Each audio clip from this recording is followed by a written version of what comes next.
আসসালামু আলাইকুম সম্মানিত ভিউয়ার্স, মেসার শিউলি ফার্মেসি ইউটিউব চ্যানেলে আপনাদের সবাইকে আন্তরিক শুভেচ্ছা ও অভিনন্দন।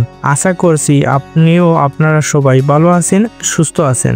আজকের ভিডিওতে আলোচনা করব নতুন একটি ওষুধ সম্পর্কে।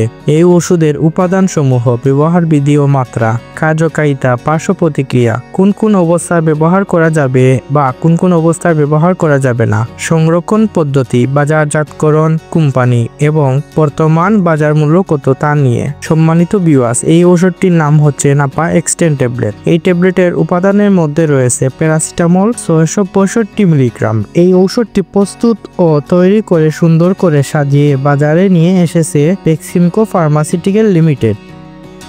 সম্মানিত ভিউয়ার্স, এর আগে আপনি যদি শিউলি ফার্মেসি ইউটিউব চ্যানেলে নতুন হয়ে থাকেন তাহলে শিউলি ফার্মেসি ইউটিউব চ্যানেলটি সাবস্ক্রাইব, লাইক, কমেন্ট, শেয়ার করে সঙ্গে থাকেন। আর যদি আগে থেকে সাবস্ক্রাইব করে থাকেন তাহলে আপনাকে অনেক অনেক শুভেচ্ছা ও ধন্যবাদ। সম্মানিত ভিউয়ার্স, নাপা এক্সটেন্ড ট্যাবলেটের প্রত্যেকটি খুঁটিনাটি বিষয় সঠিকভাবে জানতে ও বুঝতে ভিডিওটি না টেনে শেষ পর্যন্ত দেখুন। আপনি যদি ভিডিওটি না দেখেন তবে এই ট্যাবলেটের অনেক গুরুত্বপূর্ণ বিষয়গুলো আপনার অজানা রয়ে যাবে। সম্মানিত ভিউয়ার্স, নাপা এক্সটেন্ড ট্যাবলেট যে কোনো ব্যথা ও জ্বর হলে খেতে পারেন। মাংসপেশি ব্যথা হলে এবং পিঠে ব্যথা হলে এই নাপা এক্সটেন্ড ট্যাবলেটটি খেতে পারেন। নাপা এক্সটেন্ড ট্যাবলেট মাথা ব্যথা, দুশ্চিন্তাজনিত মাথা ব্যথা, ঋতুস্রাবজনিত ব্যথা, দাঁত ব্যথা, দাঁতের চিকিৎসা পরবর্তী ব্যথা, সর্দি জ্বর জনিত ব্যথা ও অস্বস্তি থেকে সাময়িক মুক্তি প্রদান করে বেক্সিমকো ফার্মাসিউটিক্যাল লিমিটেড কোম্পানির Napa extend tablet. Napa extend tablet গর্ভাবস্থায় স্তনদানকালে ব্যবহার। Napa extend tablet pregnancy category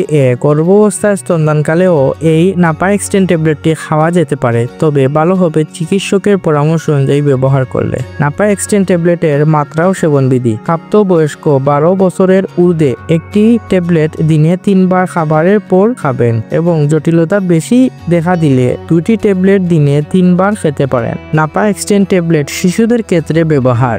এটি 12 বছরের কম বয়সী শিশুদের জন্য নির্দেশিত নয়, অর্থাৎ আপনি 12 বছরের কম সোনামণিদের জন্য এই ট্যাবলেটটি খাওয়াবেন না। নাপা এক্সটেন্ড ট্যাবলেটের পার্শ্ব প্রতিক্রিয়া তেমন নয়, তবে বমি, বদহজম, বমি বমি ভাব দেখা দিতে পারে, তবে সবার ক্ষেত্রে নয়। নাপা এক্সটেন্ড ট্যাবলেট সংরক্ষণ করে রাখবেন যেভাবে: আলো থেকে দূরে, 30 ডিগ্রি সেলসিয়াস তাপমাত্রা নিচে ও শুষ্ক স্থানে রাখুন। সকল ঔষধ শিশুদের নাগালের বাহিরে রাখুন। নাপা এক্সটেন্ড ট্যাবলেটটি বাংলাদেশে যে কোনো স্থানে ফার্মেসির দোকানে পাবেন। নাপা এক্সটেন্ড ট্যাবলেট নিয়ে কোনো প্রশ্ন থাকলে কমেন্ট বক্সে লিখে দিবেন, আমি যথাসম্ভব রিপ্লাই দেওয়ার চেষ্টা করব। তবে যে কোনো ঔষধ খাবার ও ব্যবহারের পূর্বে অবশ্যই রেজিস্টার ডাক্তারের সাথে পরামর্শ নিয়ে খাবেন ও ব্যবহার করবেন এবং ঔষধ কেনার আগে অবশ্যই ঔষধের গায়ে ঔষধের মেয়াদ আছে কিনা তা দেখুন, তারপর ঔষধ কিনুন বা ব্যবহার করুন। তো বন্ধুরা, সবাই ভালো থাকেন, সুস্থ থাকেন। দেখা হবে পরবর্তী ভিডিওতে। আপনাদের সামনে হাজির হব অন্য কোনো ঔষধের রিভিউ নিয়ে। আল্লাহ হাফিজ।